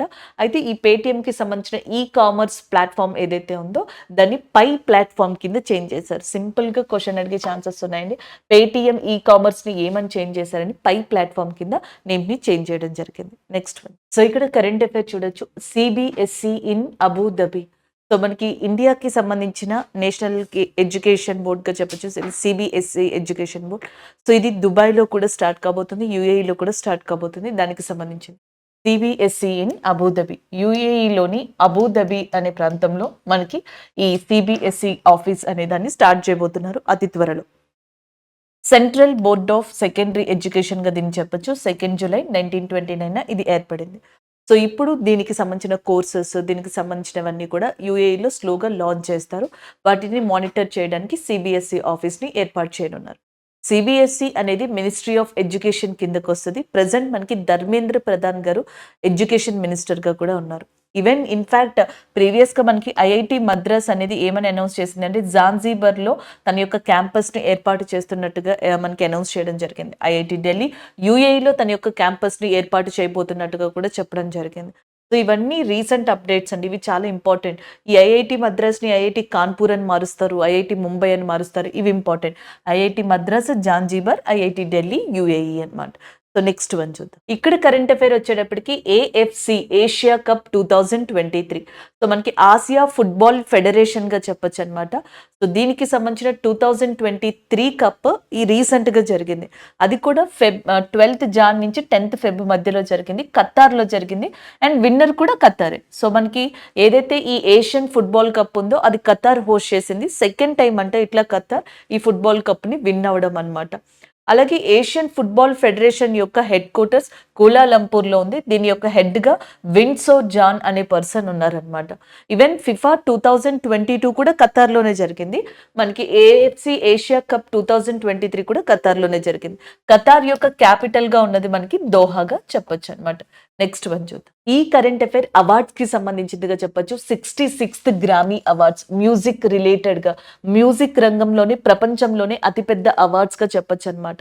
సో జనరల్ గా ఆస్కార్ అవార్డ్స్ ని ఫిలిం ఇండస్ట్రీలో ఎంత గొప్ప అవార్డ్స్ అంటాం, లైక్ మ్యూజిక్ ఇండస్ట్రీలో అతిపెద్ద అవార్డ్స్ కింద గ్రామీ అవార్డ్స్ ని చెప్తాం. ఈసారి 66వ గ్రామీ అవార్డ్స్ యుఎస్ఏలో లాస్ ఏంజల్స్ లో జరిగాయి. సో దీంట్లో వచ్చేటప్పటికి ఎక్కువ అవార్డ్స్, మోస్ట్ అవార్డ్స్ అనేవి ఫోబీ బ్రిడ్జర్స్ అనే ఆల్బమ్ కి వెళ్ళడం జరిగింది అనమాట. బెస్ట్ ఆల్బమ్ వచ్చేటప్పటికి SZA అనే దానికి వెళ్ళడం జరిగింది. బట్ మోస్ట్ అవార్డ్స్ ఫోబీ బ్రిడ్జర్స్ అనే దానికి వెళ్ళడం జరిగింది. నెక్స్ట్ శంకర్ మహాదేవన్ గారికి best global music album award అనేది దక్కింది. Best global music album award. So ఆ మ్యూజిక్ ఆల్బమ్ పేరు వచ్చేటప్పటికి దిస్ మూమెంట్. సో దీంట్లో టోటల్గా 8 సాంగ్స్ ఉన్నాయి. ఈ 8 సాంగ్స్కి కూడా మనకి మెయిన్ బ్యాండ్ ఎవరు అంటే శక్తి బ్యాండ్ అని చెప్పేసి. సో ఈ శక్తి బ్యాండ్లో శంకర్ మహాదేవన్ గారు, జాకిర్ హుసేన్ గారు, గణేష్ రాజ్ గోపాలన్ గారు, ఇంకా కొంతమంది వ్యక్తులు ఇందులో ఉన్నారు. సో వాళ్ళ బ్యాండ్, శక్తి బ్యాండ్ ఏదైతే ఉందో దిస్ మూమెంట్ అనే ఒక ఆల్బమ్ని రిలీజ్ చేసింది. ఈ ఆల్బమ్కి గాను శంకర్ మహాదేవన్ గారికి best global music album award అనేది దక్కింది. ఈయన మెయిన్ లీడ్ అనమాట అందులో. Next best global music performance కేటగిరీలో సో మనకి పాస్తో అనే దానికి జాకిర్ హుసేన్ గారికి అండ్ అలాగే నెక్స్ట్ రాకేష్ చౌరాసియా గారికి ఇద్దరికి కూడా అవార్డు అనేది లభించింది అనమాట. సో ఇది గ్రామీ అవార్డ్స్ కి సంబంధించింది. అయితే మనకి మిల్లెట్ సాంగ్ అని బాగా పాపులర్ అయింది చూడండి. Last year prime minister Narendra Modi గారు దీన్ని స్వయంగా పాపులర్ చేయడం జరిగింది. ఆ మిల్లెట్ సాంగ్ ని మనకి ఫాల్గుని షా అండ్ గౌరవ్ షాలు పాడడం జరిగింది. ఇది కూడా గ్రామీ అవార్డ్స్ కి నామినేట్ అయితే అయ్యిందనమాట. నెక్స్ట్ వన్ చూద్దాం. సో ఇది వరల్డ్ గవర్నమెంట్ సమిట్ 2024. సో ప్రపంచ దేశాల గవర్నమెంట్స్, ప్రభుత్వాల యొక్క సమావేశం ఏదైతే 2024 ఉందో అది యుఏఈలోని దుబాయ్ ప్రాంతంలో జరిగిందనమాట. సో దీనికి గెస్ట్ ఆఫ్ హానర్స్ గా వచ్చింది మనకి టర్కీ వచ్చింది, India and as well as Qatar. ఇవి గెస్ట్ కంట్రీస్ గా లేదా హానర్ కంట్రీస్ గా రావడం జరిగింది. That is a correct word అండి. హానర్ ఆఫ్ కంట్రీస్ గా దేన్ని తీసుకున్నారంటే ఖతార్, ఇండియా, టర్కీ. సో ఈ సమావేశం దుబాయ్లో జరిగింది. ఖతార్ క్యాపిటల్ మీకు ఆల్రెడీ తెలుసు, దోహా. సో రీసెంట్ గా ఖతార్ ఇండియాకి సంబంధించిన ఒక ఇష్యూ సార్ట్ అవుట్ అయింది. ఖతార్లో 8 ఇండియన్ అఫీషియల్స్, నేవీ అఫీషియల్స్ ఎవరైతే ఉంటారో, ఫార్మర్ నేవీ అఫీషియల్స్, వాళ్ళని అరెస్ట్ చేసి ఉరి శిక్ష వేసేంత వరకు కూడా, డెత్ సెంటెన్స్ వేసే వరకు కూడా ఆ కేసు వెళ్ళింది. సో దాని తర్వాత ఇండియా ఖతార్ యొక్క డిప్లొమసీ వల్ల ఎవరికైతే ఈ 8 మంది మాజీ నావిక అధికారులకు శిక్ష పడిందో సో దాన్ని బర్తరఫ్ చేయడం, వాళ్ళని ఇండియాకి పంపించడం అనేది జరుగుతూ ఉందన్నమాట. అది ఇంకొక ఇంపార్టెంట్ అప్డేట్. ఫిఫా ఉంది చూసారా మనకి, ఫుట్బాల్ ఫెడరేషన్ కి సంబంధించి ఫిఫా 2022 వరల్డ్ కప్ అనేది మనకి ఖతార్లోనే జరిగింది. నెక్స్ట్ 2026లో ఎక్కడ జరగబోతుంది అంటే యుఎస్ఏ ఒకటి, నెక్స్ట్ కెనడా ఒకటి, మెక్సికో ఒకటి దీనికి ప్రాధాన్యం ఇవ్వబోతున్నాయి. ఇప్పటికే ఈ కరెంట్ అఫైర్స్ లో చాలా చోట్ల నేను దీన్ని మెన్షన్ చేశాను. 2030లో పోర్చుగల్, స్పెయిన్, నెక్స్ట్ వచ్చేటప్పటికి మొరాకో, 2034లో మళ్ళీ సౌదీ అరేబియాలో జరుగుతుంది. నెక్స్ట్ కరెంట్ అఫైర్ చూద్దాం. నెక్స్ట్ మనకి స్పోర్ట్స్ కి సంబంధించిన పర్సన్ న్యూస్ లో ఉన్నారు. ఈ స్పోర్ట్స్ కింద తీసుకోవచ్చు, పర్సన్ కింద కూడా కరెంట్ అఫైర్ ని చూడొచ్చు. రచనా కుమారి. సో రచనా కుమారి అనే పర్సన్ హ్యామర్ థ్రోవర్ అండి, ఆ కేటగిరీకి సంబంధించిన వ్యక్తి అనమాట. అథ్లెటిక్స్ ఇంటిగ్రిటీ యూనిట్ ఏదైతే ఉందో AIU, ఈమెని 12 years సస్పెండ్ చేసింది అనమాట. So suspended for 12 years for anti doping rules. Anti doping కి సంబంధించిన విషయంలో ఈమె మీద ఎలిగేషన్స్ రావడం, దాని తర్వాత మనకి అథ్లెటిక్స్ ఇంటిగ్రిటీ యూనిట్ ఏమని డెసిషన్ తీసుకుందంటే 12 years పాటు ఈమెని సస్పెండ్ చేసినట్టుగా రీసెంట్ గా ఫిబ్రవరిలో అనౌన్స్ చేయడం జరిగింది. రచనా కుమారి హ్యామర్ థ్రోవర్ గా చెప్పొచ్చు అనమాట. ఎన్ని ఇయర్స్ సస్పెండ్ చేశారనేది ఇక్కడ ఇంపార్టెంట్. సో మనకి ఎప్పుడైనా కరెంట్ అఫైర్స్ లో డేటా కనిపిస్తుంది అనుకో, న్యూమరికల్ వాల్యూస్ కనిపిస్తే ఖచ్చితంగా వాటిని ఈ మధ్యన అడుగుతున్నారు. సో 10 years, 11 years, 5 years ఇలా దగ్గరగా అడుగుతారు. సో 12 years పాటు ఆమెను సస్పెండ్ చేశారు. సెకండ్ ఛాన్స్ ఎక్కడుందంటే ఏ కేటగిరీకి సంబంధించిన పర్సన్ అడిగే ఛాన్సెస్ దీంట్లో ఉన్నాయన్నమాట. నెక్స్ట్ వన్ చూద్దాం. స్పోర్ట్స్ విషయానికి వచ్చేటప్పటికి సౌత్ ఏషియన్ ఫుట్బాల్ ఫెడరేషన్, సాఫ్ ఏదైతే ఉందో south Asian football federation Under-19 women championship అనేది బంగ్లాదేశ్లోని ఢాకాలో జరిగింది. అయితే విన్నర్స్ గా 2 టీమ్స్ ని ప్రకటించారు. ఒకటి బంగ్లాదేశ్, ఇంకొకటి ఇండియా. సో ఇండియా, బంగ్లాదేశ్ రెండు కూడా మనకి బంగ్లాదేశ్ క్యాపిటల్ ఢాకాలో జరిగిన Under-19 south Asian football federation women's champions గా నిలవడం జరిగింది అనమాట. Next current affair person of the year గా చూడొచ్చు, లేదా మనకి ఇక్కడ ఏమంటారు సైన్స్ అండ్ టెక్నాలజీలో కూడా చూడొచ్చు. ఒలాగ్ కొనాన్కో అనే పర్సన్ రష్యన్ కాస్మోనెట్, రష్యన్ వ్యోమగామ్ అనమాట. సో ఈయన ఒక రికార్డ్ ని క్రియేట్ చేశారు. అదేంటి, longest time spent in space 879 days, continuous గా కాదనమాట, డిఫరెంట్ టైమ్స్ లో ఆయన అక్కడ స్పెండ్ చేయడం జరిగింది. బట్ ఓవరాల్ గా 879 days తో అత్యధికంగా అంతరిక్షంలో మనకి ఉన్న పర్సన్ గా రష్యన్ కి సంబంధించిన ఒలాగ్ కొనాన్కో అనే ఆయన రికార్డ్ ని క్రియేట్ చేశారు. అదే ఇక్కడ కరెంట్ అఫైర్. అసలు ఫస్ట్ స్పేస్ లోకి వెళ్ళిన వ్యక్తి యూరీ గగారిన్, ఆయన కూడా రష్యాకి సంబంధించిన వ్యక్తే. ఫస్ట్ విమెన్ కూడా రష్యన్ విమెన్నే, Valentina Tereshkova. And the next one, చంద్రుడి మీద కాలు పెట్టిన వ్యక్తి, first person who landed on the moon, Neil Armstrong గా చెప్పొచ్చు 1969 లో. అలాగే ఫస్ట్ యానిమల్ వచ్చేటప్పటికి డాగ్ లైకా స్పేస్ లోకి వెళ్ళింది. అలాగే నెక్స్ట్ ఫస్ట్ ఇండియన్ స్పేస్ లోకి ప్రవేశించిన వ్యక్తి రాకేష్ శర్మ గారుగా చెప్పొచ్చు అనమాట. సో ఇవి మీరు జీకే పాయింట్ ఆఫ్ వ్యూలో ఇవి బాగా యూజ్ అవుతాయండి. బట్ ఒలాగ్ కొనాన్కోని డైరెక్ట్ గా అడిగే ఛాన్సెస్ ఉన్నాయి. 879 days ఆయన స్పేస్ లో ఉండడం జరిగింది. నెక్స్ట్ వన్ చూద్దాం. నాసా లాస్ట్ మంత్ ఒక మిషన్ ని అనౌన్స్ చేసింది. దాని పేరు PACE, plankton aerosol cloud ocean ecosystem. Plankton aerosol cloud ocean ecosystem గా దీన్ని చెప్తున్నారు. నాసా యొక్క మిషన్ ఇది. సో దీంట్లో ఏంటంటే సముద్రాలు మరియు వాతావరణం, ఓషన్స్, అట్మాస్ఫియర్ అప్కమింగ్ ఫ్యూచర్ లో ఎలా బిహేవ్ చేస్తాయి, వీటిలో పొల్యూషన్ ఎంత శాతం ఉంది, వీటికి సంబంధించిన డేటా ఏంటి అనేది తెలుసుకోవడానికి నాసా లాంచ్ చేస్తున్న మిషన్ గా పేజ్ అనే దాన్ని చెప్పొచ్చు అనమాట. నెక్స్ట్ కరెంట్ అఫైర్ వచ్చేటప్పటికి ఇది స్పోర్ట్స్ రిలేటెడ్ గా చెప్పొచ్చు అనమాట. నిసాకర్ ఎవరైతే ఉన్నారో, శ్రీలంక క్రికెటర్ అయినా, ఈయన పేరు నిసాకర్, పాతూమ్ నిసాకర్ గా చెప్పొచ్చు. అయితే రీసెంట్ గా ఆఫ్ఘనిస్తాన్ కి ఎగినెస్ట్ గా శ్రీలంక ఒక 1 day ఇంటర్నేషనల్ క్రికెట్ మ్యాచ్ అనేది ఆడడం జరిగిందనమాట. సో అందులో శ్రీలంక క్రికెటర్ అయిన ఎవరైతే పాతూమ్ నిసాకర్ ఉన్నారో, ఈయన స్కోర్ 210, అంటే డబుల్ సెంచరీని చేయడం జరిగింది. ఒక శ్రీలంక క్రికెటర్ 1 day ఇంటర్నేషనల్లో డబుల్ సెంచరీ చేయడం అనేది ఇదే ఫస్ట్ టైం అంట. సో ఆయన ఒక సరికొత్త రికార్డ్ని క్రియేట్ చేయడం జరిగింది శ్రీలంకకి సంబంధించి. ఆయన పేరు నిసాకర్ గా చెప్తున్నారు. అంతేకాకుండా అంతకు ముందర ఎవరైతే జయసూర్య గారు 200 runs చేశారో ఇండియాకి ఎగనెస్ట్ గా 1 day ఇంటర్నేషనల్లో, ఆయన స్కోర్ని కూడా, ఆయన రికార్డ్ని కూడా బ్రేక్ చేశారు నిసాకర్ గారు 1 day ఇంటర్నేషనల్ కి సంబంధించి. That is about this current affair. Next one చూద్దాం. సో మనం జనరల్ గా చాలా కంట్రీలు మనకి ఫ్రీ వీసా ఫెసిలిటీని ఇవ్వడం జరుగుతుంది. థాయిలాండ్ చూసాం, శ్రీలంక చూసాం. సో ఇట్లాంటివి చాలా కంట్రీస్వి మనం రీసెంట్గా చూడడం జరిగింది. ఈవెన్ వియత్నాం కావచ్చు, ఇలాంటివి. అయితే ఇది కొంచెం డిఫరెంట్ అండి. పేపర్లెస్ వీసా ఫస్ట్ టైం ఒక యూరోపియన్ కంట్రీ పేపర్లెస్ వీసా అనే ఒక కాన్సెప్ట్ ని తీసుకొచ్చింది యూరోపియన్ కంట్రీస్ లో. అది ఫ్రాన్స్ అనమాట. France is the first country which is introduced paperless visa గా చెప్పొచ్చు యూరోపియన్ యూనియన్ లోనే. దానికి సంబంధించిన కరెంట్ అఫైర్ ఇది. పేపర్లెస్ వీసాని చాలా కంట్రీలు ఫాలో అవుతున్నాయి.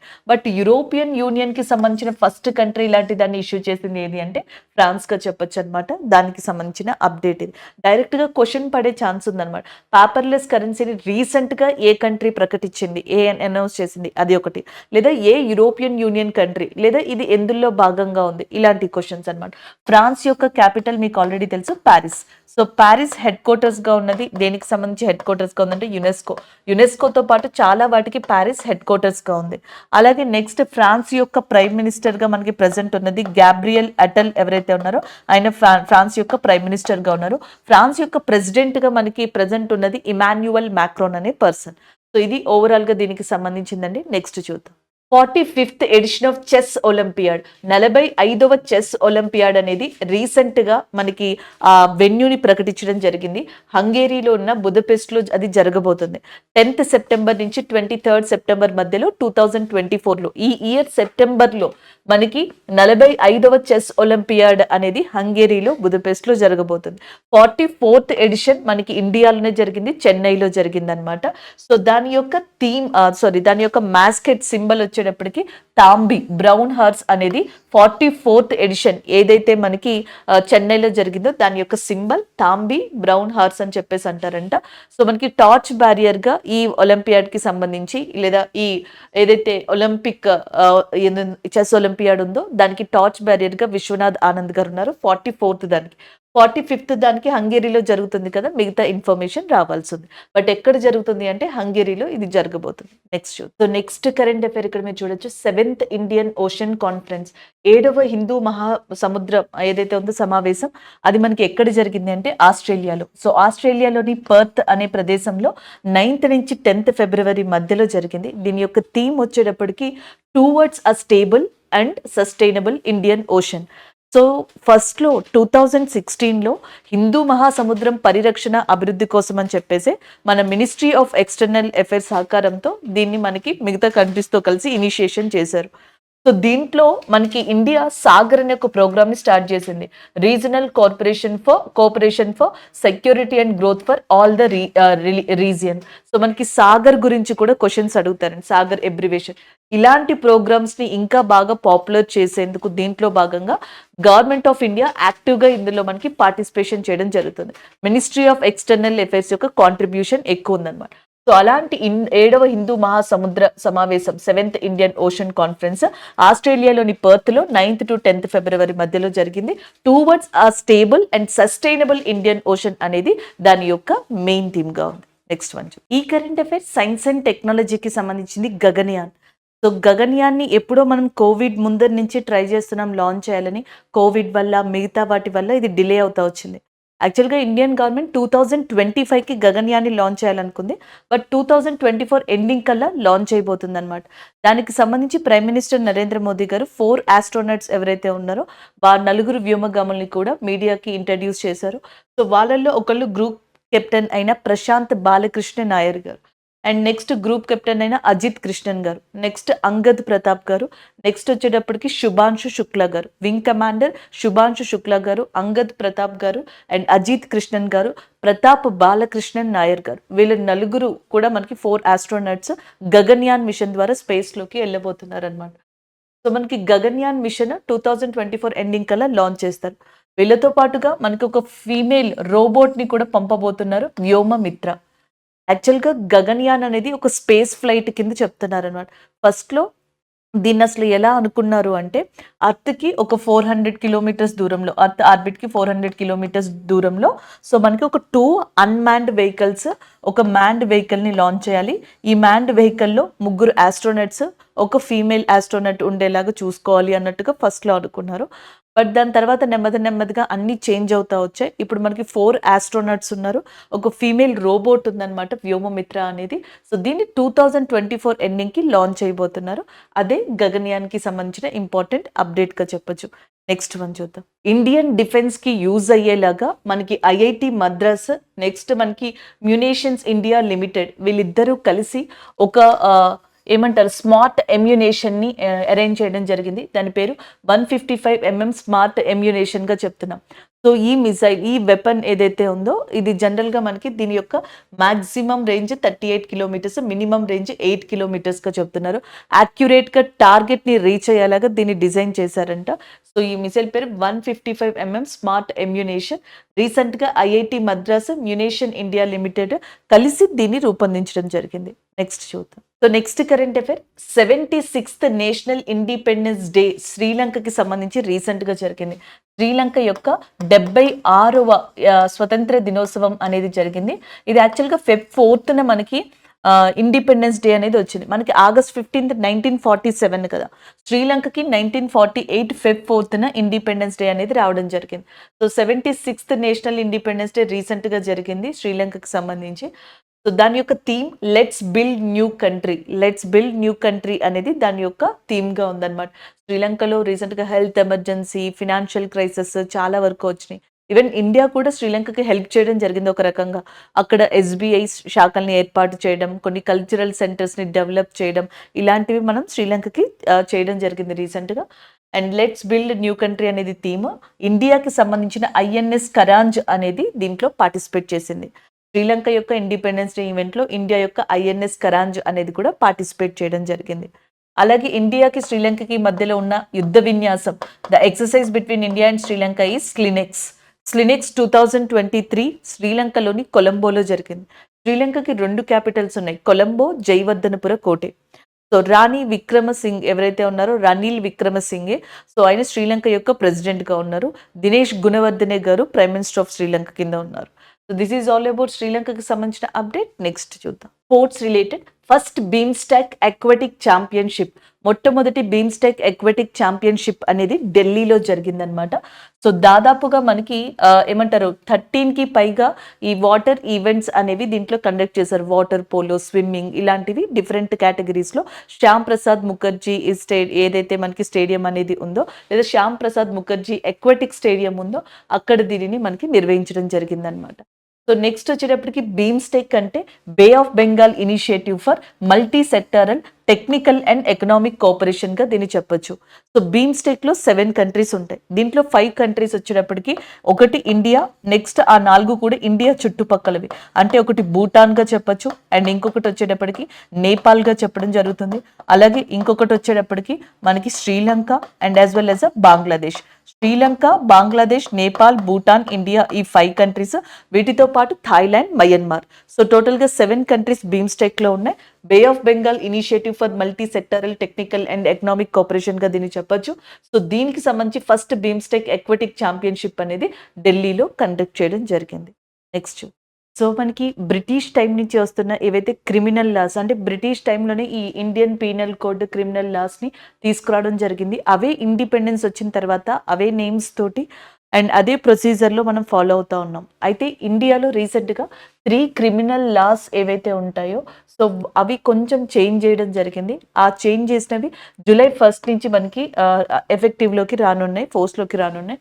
అందులో ఒకటి ఐపీసీ సెక్షన్ 1860. సో దీన్ని భారతీయ న్యాయ సంహిత బిల్ కింద తీసుకురావడం జరుగుతుంది, యాక్ట్ కింద. సిఆర్పిఎస్సి ఆఫ్ 1973 భారతీయ నాగరిక సురక్ష సంహిత కింద తీసుకొస్తున్నారు. అలాగే Indian evidence act 1872, Indian evidence act 1972ని భారతీయ సాక్ష్య బిల్ కింద తీసుకురావడం జరుగుతుంది. సో ఈ 3 కూడా చేంజెస్, జస్ట్ ఇవి గుర్తుపెట్టుకోండి, ఎందుకంటే ఈ చేంజెస్ని అడుగుతారు. ఇన్డెప్త్ కూడా అడిగే ఛాన్సెస్ ఉన్నాయి. ఫస్ట్ మనం ఇది గుర్తుపెట్టుకుంటే స్కోప్ దీనికి ఉంది కాబట్టి, ఇవి మంత్లీ కరెంట్ అఫైర్స్ కాబట్టి మీకు అప్డేట్స్ లాంటివి ఇస్తూ ఉన్నాం. అందుకని జస్ట్ నేను ఈ ఏ బిల్స్ దేనికి సంబంధించినవి అని మాత్రమే ఇక్కడ మెన్షన్ చేశాను. సో ఒక్కసారి అవి చూసుకోండి. న్యాయ సంహిత ఒకటి, నెక్స్ట్ నాగరిక సురక్ష, భారతీయ సాక్ష్య బిల్ అనేవి ఏ ఇయర్కి సంబంధించినవి అనేవి కూడా చాలా ఇంపార్టెంట్. నెక్స్ట్ వన్ చూద్దాం. సో నెక్స్ట్ వన్ ఇంటర్నేషనల్ పరంగా చూడొచ్చు, ఈవెన్ నేషనల్ పరంగా కూడా.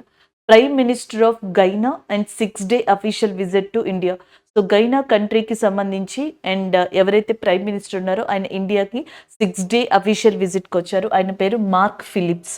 సో దీని యొక్క క్యాపిటల్ వచ్చేటప్పటికి జార్జ్ టౌన్గా ఉంది. గతంలో భూటాన్ కింగ్ ఇండియాకి రావడం జరిగింది. జాన్ 26న ఫ్రాన్స్ యొక్క ప్రెసిడెంట్ ఇమాన్యుయల్ మ్యాక్రాన్ గెస్ట్గా ఇండియాకి వచ్చారు లాస్ట్ జాన్ 26లో. అంతకు ముందర భూటాన్ కింగ్ లాస్ట్ ఇయర్ ఇండియాకి విజిట్కి రావడం జరిగింది.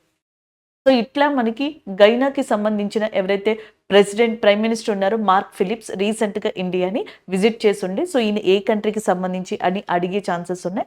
ఇది ఒకసారి చూసుకోండి. నెక్స్ట్ వన్ చూద్దాం. సో నెక్స్ట్ వన్ ఇక్కడ చూడొచ్చు, మనకి వరల్డ్ గవర్నమెంట్ సమిట్ సందర్భంగా ప్రైమ్ మినిస్టర్ నరేంద్ర మోదీ గారు అబుదాబి యుఏఈ వెళ్ళడం జరిగింది కదా.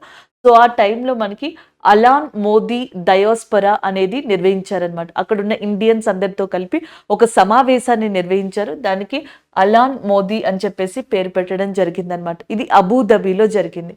అలాగే నెక్స్ట్ యుఏఈ కంట్రీ ఏదైతే ఉందో, అబుదాబి యుఏఈలోనే కదా ఉంది. సో యుఏఈ కంట్రీ ఏదైతే ఉందో ఇది యూపీఐని యాక్సెప్ట్ చేసిన కంట్రీ.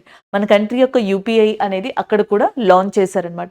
రీసెంట్గా ఈ యూపీఐని 2 కంట్రీస్లో లాంచ్ చేశారు. ఒకటి శ్రీలంకలో లాంచ్ చేయడం జరిగింది. శ్రీలంకతో పాటుగా మారిషియస్ ఏదైతే ఉందో, సో మారిషియస్ కంట్రీలో కూడా దీన్ని లాంచ్ చేశారు. అయితే గతంలోనే యుఏఈలో యూపీఐ అనేదాన్ని లాంచ్ చేయడం జరిగింది. అలాంటి యుఏఈలో మనకి లాస్ట్ టైం COP28 సమిట్ అనేది జరిగింది. సో ఈసారి వరల్డ్ గవర్నమెంట్ సమిట్ 2024 అనేది జరిగింది. సో దాని సందర్భంగా ప్రైమ్ మినిస్టర్ నరేంద్ర మోదీ గారు ఎవరైతే దుబాయ్ని విజిట్ చేశారో ఇండియన్స్తో అలాన్ మోదీ డయోస్పరా అనేది నిర్వహించారు. ఇదే వరల్డ్ గవర్నమెంట్ సమిట్లో మనకి యుఏఈ ఉంది చూసారా, ఫస్ట్ టైం ఒక ఎయిర్ టాక్సీ అనే సర్వీసెస్ ని కూడా లాంచ్ చేస్తున్నట్టుగా అక్కడ అఫీషియల్ గా అనౌన్స్ చేసింది. వరల్డ్స్ లార్జెస్ట్ ఎకానమీ, ప్రపంచంలో అతి పెద్ద ఎకనామిక్ కంట్రీస్ కింద టాప్ లో ఉన్నది యుఎస్ఏ, సెకండ్ లో ఉన్నది చైనా. యాక్చువల్ గా థర్డ్ జపాన్ ఉండాలి, బట్ జపాన్ ని జర్మనీ రీప్లేస్ చేసింది. Next fourth Japan and fifth largest country as per that updated data. 5వ అతిపెద్ద ఆర్థిక స్వామ్య దేశంగా ఆర్థిక దేశంగా దేన్ని చెప్పొచ్చు అంటే ఇండియాని. అండ్ 4వది జపాన్, 3వది Germany, and second China, and first USA. So ఇవి ఇప్పటి వరకు మనం డిస్కస్ చేసినవి. సో ఈ ఫిబ్రవరి 3 పార్ట్స్ ఏవైతే కరెంట్ అఫైర్స్ మనం డిస్కస్ చేసామో దాంట్లో ఫిబ్రవరి మంత్ కి సంబంధించిన ఆల్మోస్ట్ నేషనల్ కావచ్చు, ఇంటర్నేషనల్ ఓరియంటెడ్ కావచ్చు, స్పోర్ట్స్ కావచ్చు, పర్సన్స్ ఇన్ న్యూస్, కొన్ని ఒబిచరీస్, అవార్డ్స్, సైన్స్ అండ్ టెక్నాలజీకి సంబంధించినవి. సో ఇట్లా మనం డిఫరెంట్ కేటగిరీస్కి సంబంధించిన కరెంట్ అఫైర్స్ని డిస్కస్ చేయడం జరిగింది. సో ఆల్మోస్ట్ 120 దాకా, ఆల్మోస్ట్ మనకి చెప్పాలంటే 100+ కరెంట్ అఫైర్స్ని ఇక్కడ మనం డిస్కస్ చేసాం ఫిబ్రవరి మంత్కి సంబంధించి. సో అది కూడా మీకు ఒక్కొక్కటి కేటగిరీ వైజ్గా ఆల్మోస్ట్ ఇవ్వడం జరిగింది. సో మీరు సాగ్రిగేట్ చేసుకోవడానికి కూడా ఫర్దర్గా యూస్ఫుల్గా ఉంటుంది. సో చాలామంది మనకి కింద కమెంట్స్ చేశారనమాట డైలీ వీడియోస్లో, కరెంట్ అఫైర్స్ ఎలా చదవాలో కష్టంగా ఉంది అట్లా అని చెప్పేసి.